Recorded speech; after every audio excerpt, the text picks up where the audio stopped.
사랑하는 성도 여러분, 오늘은 삼위일체 주일입니다. 삼위일체 주일이란 하나님이 성부, 성자, 성령 이렇게 세 위격으로 존재하시면서도 한 분 하나님이심을 고백하고 기념하는 주일입니다. 교회력에 따르면 오순절 이후 첫 번째 주일, 즉 성령 강림 주일 다음 주일에 삼위일체 주일을 지킵니다. 우리가 지난주에 성령 강림 주일 예배를 드렸죠. 그렇게 오늘이 바로 삼위일체 주일입니다. 삼위일체는 기독교 신앙의 핵심 진리입니다. 하나님은 오직 한 분이시지만 그분은 성부 하나님, 성자 하나님, 성령 하나님 이렇게 세 분으로 영원부터 서로 사랑하시며 함께 계신 하나님이십니다. 그래서 우리는 성부 하나님께 기도하고요, 성자 하나님 즉 예수 그리스도를 통해 구원받으며 성령 하나님 안에서 하나님과 동행하는 삶을 살아갑니다. 오늘 우리가 함께 볼 말씀 로마서 5장 1절로 5절은 삼위 하나님의 사역이 우리의 구원 안에서 어떻게 드러나는지를 잘 보여주고 있는 말씀입니다.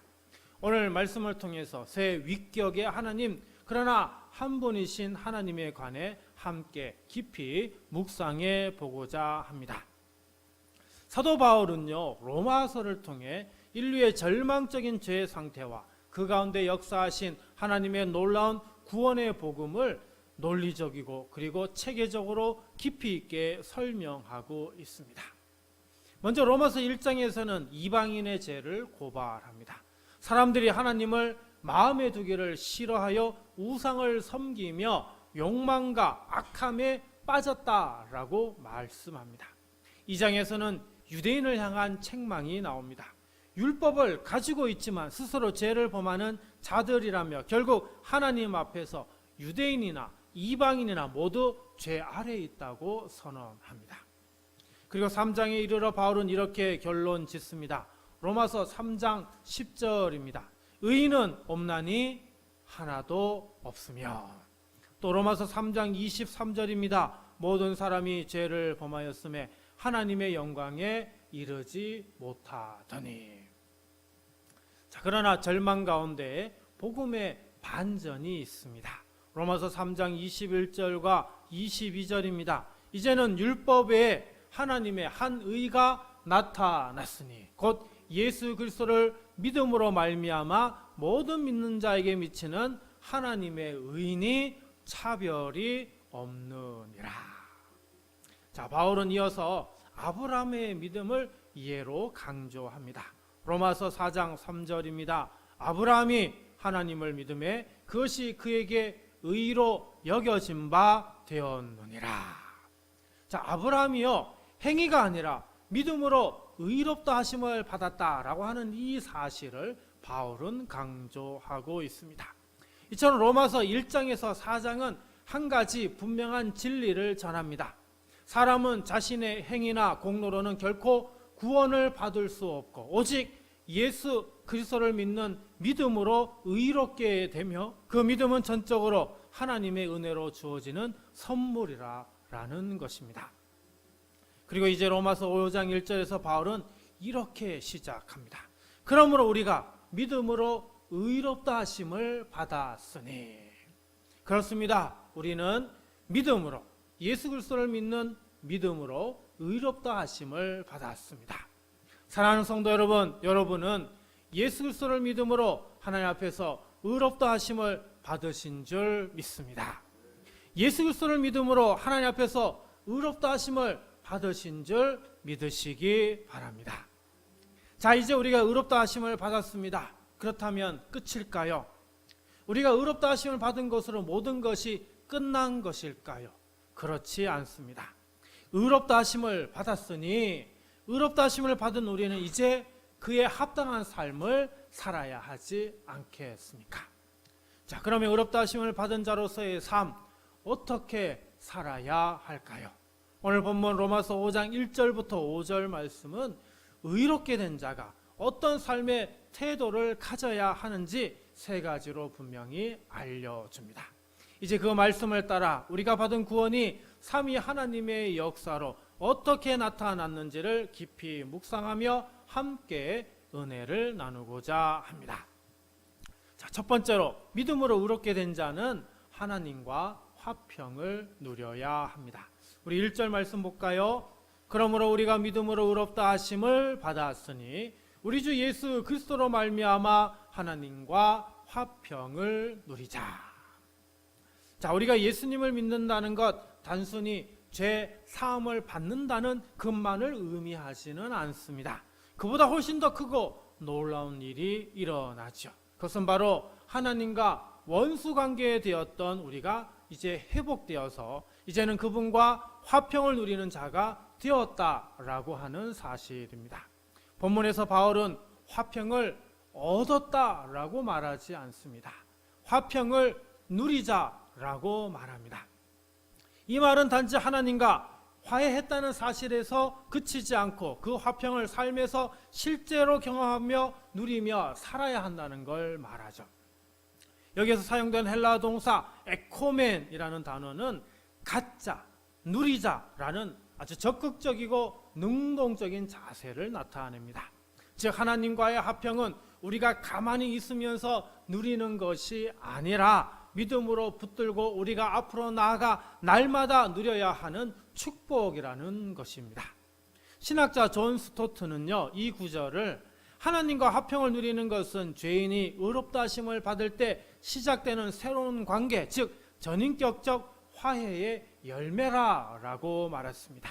그렇습니다. 우리가 예수 그리스도를 믿음으로 의롭다 하심을 받은 순간 우리는 하나님과의 그 관계가 적대에서 화목으로, 두려움에서 담대함으로 바뀌었던 것입니다. 이것을 우리는 뭐라고 얘기한다고요? 칭의라고 얘기를 합니다. 의롭다 하심을 받았다. 의롭다 하심의 열매를 받은 것입니다. 그리고 그 중심에는 바로 하나님의 화평이 있는 것이죠. 이 화평은 단순한 감정의 평안이 아닙니다. 관계의 회복, 질서의 회복, 그리고 존재의 안식을 의미하죠. 창세기 3장을 보면 에덴 동산에서 인간은 하나님의 형상대로 창조되었습니다. 하지만 아담의 범죄로 하나님과의 관계가 어떻게 해요? 완전히 깨지고 단절되고 말았죠. 그때부터 인간은 어떻습니까? 하나님을 피합니다. 하나님을 두려워하게 됩니다. 그리고 하나님 앞에서 숨어버리게 되죠. 이후 인간은 하나님과의 완전한 단절로 인해 그의 삶이 어때요? 고통과 불안, 분노와 전쟁의 삶을 살게 됩니다. 하지만 가장 큰 문제는 하나님을 대적하는 자리에 서게 되었다라고 하는 거죠. 그러나 예수 그리스도의 십자가는 이 깨어진 관계를 회복시키셨습니다. 로마서 5장 10절입니다. 곧 우리가 원수 되었을 때 그의 아들의 죽으심으로 말미암아 하나님과 화목하게 되었은즉. 고린도후서 5장 18절도 말합니다. 모든 것이 하나님께로부터 났으며 그가 그리스도로 말미암아 우리를 자기와 화목하게 하시고. 자, 예수 그리스도께서 오셔서 우리를 하나님과 어떻게 하겠다고요? 화목하게 하셨다고요. 그러므로 이제 우리는 더 이상 하나님의 심판을 두려워할 이유가 없습니다. 왜냐하면 하나님은 우리를 의롭다 하셨기 때문에, 우리를 하나님의 자녀로 삼으셨기 때문입니다. 아프리카 루안다의 어느 부족 마을에 복음을 전하던 한 선교사가 있었습니다. 그 지역은 오랫동안 내전으로 인해서 상처가 많이 남아 있었는데요. 그 중에 오랫동안 복수를 다짐하며 살아가는 한 청년이 있었다고 합니다. 그는 어릴 적 가족이 학살당하는 그 끔찍한 일을 직접 눈으로 목격했던 청년입니다. 그 청년은 처음에는 복음을 아주 완강히 거부했습니다. 하지만 그는 끝내 말씀과 기도를 통해 성령님께서 그의 마음을 만져주는 은혜를 받게 됩니다. 그는 무릎을 꿇고 눈물을 흘리며 이렇게 고백했습니다. 하나님이 나 같은 자와 화목하시다니요. 저는 이 말이 믿어지지 않았습니다. 그런데 이제 하나님이 나를 미워하지 않으시고 나를 사랑하신다는 것을 이제야 알게 되었습니다. 그날 이후 그는 드디어 복수의 칼을 내려놓게 되었습니다. 이것이 바로 하나님과의 화평을 누린 자의 변화입니다. 사랑하는 성도 여러분, 지금 우리는 하나님과 화평을 누리고 있습니까? 하나님과의 관계 속에서 평안을 경험하고 계십니까? 혹시 아직도 하나님 앞에서 두려움과 죄책감에 얽매여 있다면 오늘 이 말씀을 다시금 마음에 새기시기 바랍니다. 우리가 믿음으로 의롭다 하심을 받았으니 하나님과 화평을 누리자. 이 말씀이 오늘 여러분의 삶의 중심이 되길 주님의 이름으로 축복합니다. 두 번째로 믿음으로 의롭게 된 자는 하나님의 영광을 바라고 즐거워해야 합니다. 우리 2절 말씀 볼까요? 또한 그로 말미암아 우리가 믿음으로 서 있는 이 은혜에 들어감을 얻었으며 하나님의 영광을 바라고 즐거워하느니라. 아멘. 자, 우리는 예수 그리스도로 말미암아 어디에 들어감을 얻었다고요? 은혜에 들어감을 얻었다고요. 자, 이 표현 헬라어 원문에서 보면 단순히 문에 들어섰다는 그런 뜻이 아닙니다. 존귀하신 왕 앞에 담대히 나아감을 허락받은 특권을 의미합니다. 구약시대에는요, 아무나 성소에 들어갈 수 없었습니다. 왕도 들어갈 수 없었죠. 오직 누구만이? 대제사장만이 들어갈 수 있었습니다. 그것도 1년에 단 한 번 정해진 절기와 그 절기 정결 예식을 거쳐야만 비로소 지성소에 들어갈 수 있었죠. 하지만 예수 그리스도께서 십자가에서 죽으심으로 그 성소 안에 들어갈 수 있는 그 휘장을 완전히 찢어버리셨습니다. 그로 인해 우리는 이제 누구나 하나님 앞에 담대히 설 수 있는 은혜의 자리로 나아가게 된 것이죠. 바울은 단지 그날을 기다리는 것이 아니라 어떻게 하라고요? 하나님의 영광을 바라고 즐거워하라, 이렇게 말씀합니다. 즐거워한다, 헬라어로 보니까 카우코메타라고 하는 단어인데 기뻐하며 자랑한다, 크게 외치며 즐거워한다, 이런 의미입니다. 그러니까 수동적으로 남들이 기뻐하니까 그걸 보고 나도 따라서 기뻐하는 그런 게 아니라는 겁니다. 우리 스스로 나의 내면에서 스스로 솟아나는 능동적인 기쁨이요, 하나님의 영광을 바라보며 터져나오는 찬양과 자랑, 이렇게 해야 하는 것이 바로 즐거워하는 것이다 라고 하는 것이죠. 신학자 리차드 보컴은 하나님의 영광을 바라는 소망은 단순한 미래 지향이 아니다, 그것은 현재의 삶을 해석하는 안경이 된다라고 얘기했습니다. 좀 어려운 말 같지만 우리는 장차 도래할 하나님의 영광을 바라보는 사람들입니다. 그 영광은 단지 언젠가 일어날 일을 기대하는 것이 아니라 지금의 고난과 연약함을 새롭게 해석하고 견디게 하는 힘이라는 겁니다. 모세도 하나님의 영광을 간절히 사모했지요. 출애굽기 33장 18절입니다. 주의 영광을 내게 보이소서. 모세가 바랐던 것은 어떤 단순한 능력이 아닙니다. 하나님의 존재, 하나님의 임재, 그 영광의 실체를 구했던 것이죠. 사도 바울도 마찬가지입니다. 고린도후서 4장 17절입니다. 우리가 잠시 받는 환난에 경한 것이 지극히 크고 영원한 영광에 중한 것을 우리에게 이루게 함이니. 바울은 수많은 고난과 박해 속에서도 하나님의 영광을 바라보며 살았습니다. 바울에게 소망은 단순한 기대가 아니라 고난을 견디게 하는 실제적인 힘이었습니다. 목회를 하면서 수많은 불치병 환자들을 만나게 됩니다. 작년에 암으로 투병 중이신 장로님 한 분을 만나 뵌 적이 있었습니다. 그 장로님은 항암 치료로 인해 머리카락이 완전히 다 빠져버렸고요, 살도 빠져서 많이 야위셨지만 그래도 얼굴에는 오히려 평안한 미소가 있었습니다. 그 장로님과 얘기를 하는 동안에 장로님이 저에게 이렇게 고백하셨습니다. 목사님, 저는 지금 몸이 많이 아프지만 하나님의 영광을 바라보는 소망이 저를 살게 합니다. 병보다 더 큰 소망이 제게 있어요. 그 영광 앞에 설 날을 기다리는 것이 제 하루의 기쁨입니다.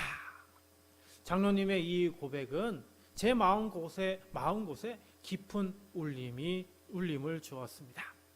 육체는 쇠하여 가고 있었지만 그분의 영혼은 영광의 빛으로 충만했습니다. 지금도 그 장로님은 병상에 계시지만 하늘의 영광을 이미 눈으로 본 자처럼 살아가고 계십니다. 사랑하는 성도 여러분, 혹시 오늘 우리의 시선이 너무 현실의 문제와 걱정에만 붙잡혀 있지는 않습니까? 믿음으로 의롭게 된 자는 현재 은혜 위에 서서 미래의 영광을 바라보는 자들입니다.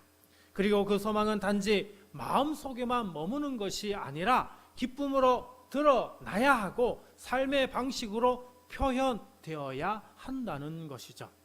바울은 우리에게 분명히 말하고 있습니다.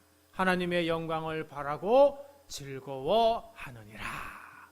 이 말씀을 따라 하늘의 소망으로 오늘의 삶을 해석하시고 미래의 영광으로 오늘의 이 고난을 이겨내는 둔포 성도교의 모든 성도가 되시기를 주님의 이름으로 축복합니다. 마지막 세 번째로 믿음으로 의롭게 된 자는 고난 중에도 소망을 품어야 합니다. 우리 3절 말씀 볼까요? 다만 이뿐 아니라 우리가 환난 중에도 즐거워하나니 이는 환난은 인내를.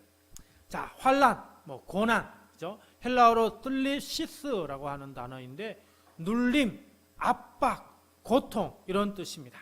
단지 외적인 박해뿐만 아니라 우리 내면에 있는 어떤 고뇌, 심리적 고통까지 다 포괄하는 단어입니다. 즉 사람이 겪을 수 있는 가장 큰 고난을 의미하는 단어가 바로 이 단어입니다. 근데 바울이 놀라운 말을 하죠. 이 고난 중에도 환난 중에도 어떻게 해요? 즐거워하나니. 그렇습니다. 믿음으로 의롭게 된 자는요, 고난 중에도 기뻐하고 즐거워할 수 있다라는 겁니다. 이 말은 현실을 무시하거나 외면하라는 말이 아닙니다. 오히려 바울은 그 고난의 과정을 통해서 하나님께서 우리를 빚으시고 우리를 다듬으시는 그 손길을 보기 때문에 그 고난 속에서도 기뻐할 수 있다고 말하는 것이죠. 4절입니다. 인내는 연단은 소망을 이루는 줄 알미로다. 자, 바울은 고난 속에서 인내가 자란다고 말합니다. 헬라어로 인내, 휘포모네라고 하는 단어인데요. 단순히 참고 버티는 것이 아니라 믿음을 가지고 계속 전진하는 영적 끈기를 의미합니다. 그리고 그 인내는 뭘 만든다고요? 연단을 만든다고요. 헬라어로 도키메라고 하는 단어인데 검증된 성품, 정금처럼 순수한 상태를 의미합니다. 마치 금속을 뜨거운 불에 넣어서 불순물을 제거하듯이 이 고난이라고 하는 것은 우리의 믿음을 어떻게 해요? 정결하게 하고 성숙하게 만드는 하나님의 연단의 도구라고 하는 겁니다. 그래서 결국 이 연단은 뭘 만듭니까? 소망을 만들고 소망을 낳는다는 거죠. 여기서 말하는 소망은 막연한 기대가 아닙니다. 하나님의 약속을 굳게 믿는 확신이며 지금의 고난보다 더 크고 영원한 하나님의 목적을 붙드는 능력 있는 믿음이 되는 것입니다. 5절입니다. 소망이 우리를 부끄럽게 하지 아니함은 우리에게 주신 성령으로 말미암아 하나님의 사랑이 우리 마음에 부은 바 됨이니. 부끄럽게 하다, 헬라어로 카타이시노라고 하는 단어인데 실망시키다, 좌절하게 하다, 무너뜨리다 이런 의미가 있습니다. 즉 하나님이 주신 소망은 결코 우리를 실망시키거나 좌절하게 하거나 무너뜨리지 않으신다는 거죠.